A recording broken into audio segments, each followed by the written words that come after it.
कणकवली तालुक्यातील मुंबई गोवा महामार्गावर नांदगाव ओटव फाटा येथील ब्रिजवर असलेल्या डिव्हायडरच्या संरक्षक कठड्याला आदळून पुणे ते ओरोसपर्यंत विद्यार्थ्यांची सहल घेऊन येणारी एसटी बसचा मध्यरात्री 2च्या सुमारास अपघात झाला। सुदैवाने या अपघातामध्ये कोणालाही गंभीर दुखापत झाली नसल्याने सर्वांनी सुटकेचा निश्वास टाकला, परंतु काहींना किरकोळ दुखापत झाली। अपघाताची भीषणता एवढी होती की मध्यरात्री गाढ झोपेत 2 वाजता मोठा आवाज झाला। एसटी बसचेही मोठ्या प्रमाणात नुकसान झालं। महामार्गाच्या बाजूला नांदगाव पोलीस पाटील सौ मोरजकर यांचं घर असल्याने त्यांना तो आवाज आला। त्यांनी याबाबत तातडीने मदत मिळण्यासाठी बाजूलाच असलेले भूपेश मोरजकर यांना संपर्क साधून याबाबत माहिती दिली।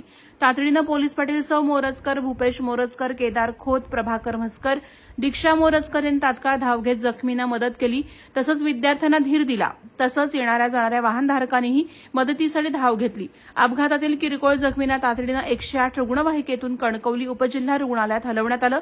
अपघाताची खबर नांदगाव पोलीस पाटील वृषाली मोरजकर यांनी कणकवली पोलीस ठाण्यात दिली। अपघाताची माहिती मिळताच पोलीस हवालदार चंद्रकांत झोरे, श्री माने तसंच महिला कॉन्स्टेबल प्रणाली जाधव हे घटनास्थळी दाखल झाले।